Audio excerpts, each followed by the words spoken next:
పల్నాడు జిల్లా న్యూజెండ్ల మండలం గుర్రపు నాయుడుపాలెం ప్రాథమిక వ్యవసాయ సహకార సంఘం అధ్యక్షులుగా ముండ్రు సుబ్బారావు ప్రమాణ స్వీకారం చేశారు. ఈ మహోత్సవానికి మంత్రి సవిత, ఎంపీ లావు కృష్ణదేవరాయలు, ప్రభుత్వ చీఫ్ విప్ జీవి ఆంజనేయులు, ఎమ్మెల్యే చింతమనేని ప్రభాకర్, పల్నాడు జిల్లా టీడీపీ అధ్యక్షులు శ్రీధర్, అలాగే జీడీసీసీబీ చైర్మన్ ముఖ్యన మల్లికార్జునరావులు హాజరయ్యారు. 5 ఏళ్ల వైసీపీ పాలనలో రైతులకు తీరని నష్టం జరిగిందని, ఏడాది కూటమి పాలనలో సీఎం చంద్రబాబు నాయుడు రైతులకు పెద్దపీట వేస్తూ అన్ని విధాలా ఆదుకుంటున్నారని వారు తెలిపారు. వైసీపీ అసత్య ప్రచారాలను ఎవరూ నమ్మవద్దని, సూపర్ 6 ద్వారా కూటమి ప్రభుత్వం అనేక సంక్షేమ పథకాలు ప్రవేశపెడుతుందని ఎంపీ లావు కృష్ణదేవరాయలు అన్నారు.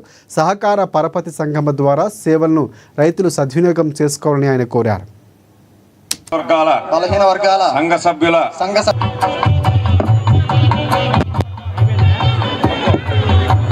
2018లో తార్ రోడ్డు తీసుకొచ్చాం, దొండపాడు రోడ్డు.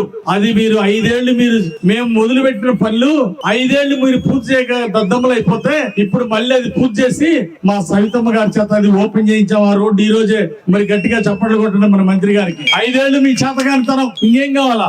5 ఏళ్లలో మీరు బ్రిడ్జి పూర్తి చేస్తాం, 2 ఏళ్లలో కడతాం. మేము అధికారంలోకి వచ్చామంటే 5 ఏళ్లలో కనీసం బ్రిడ్జి కట్టలేదు. మనకు అనుకోతపాలెం పాతనాగిరెడ్డిపల్లి బ్రిడ్జి శంకుస్థాపన ఒక పిల్లలు కూడా లేపలేదు. మంచి లాభాల బాటలో పయనించే విధంగా రైతుకి చేదోడుగా ఆదోడుగా అన్ని రకాల ఎరువులు కానీ, పురుగు మందులు కానీ, ఇతర అవసరాలకు కానీ ఎప్పుడు అడిగితే అప్పుడు పేదవారికి, వ్యవసాయం చేసుకునేటువంటి వారికి పరపతితో మరి సాయం చేసే విధంగా సొసైటీని తీర్చిదిద్దుతారని మనస్ఫూర్తిగా ఆశిస్తూ, లాస్ట్ ఇయర్ రేటు బాగుందని చెప్పి ఈసారి విపరీతంగా వేసిన తర్వాత రేటు అంతగా లేక ఇబ్బంది పడే పరిస్థితి వచ్చినప్పుడు ప్రభుత్వం వైపు నుంచి మళ్ళీ అది కూడా కొనిపించే కార్యక్రమం చేస్తా ఉన్నాం.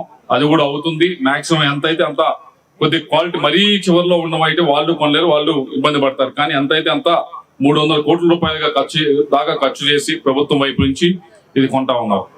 ఇది ఈ ప్రాంతానికి సంబంధించి పోయినసారి మీరు చెప్పిన ముఖ్యమైన సమస్యలు. వీటన్నిటితో పాటుగా ఇంకొకటి ఏదైతే రోడ్లు చెప్పారు, పొలాలకు వెళ్లే రోడ్లు ఉన్నాయండి, దానికి ఇబ్బంది అవుతా ఉంది.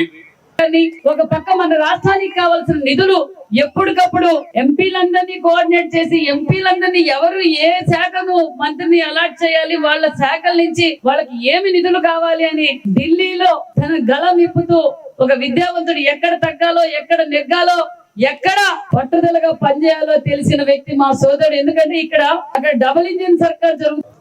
అయితే ఇక్కడ గత సంవత్సరం 100% అంటే ఈ గవర్నమెంట్ వచ్చిన తర్వాత 100% రుణాలని మరి పే చేసిన ఘనత రైతాంగానికి ఉంది.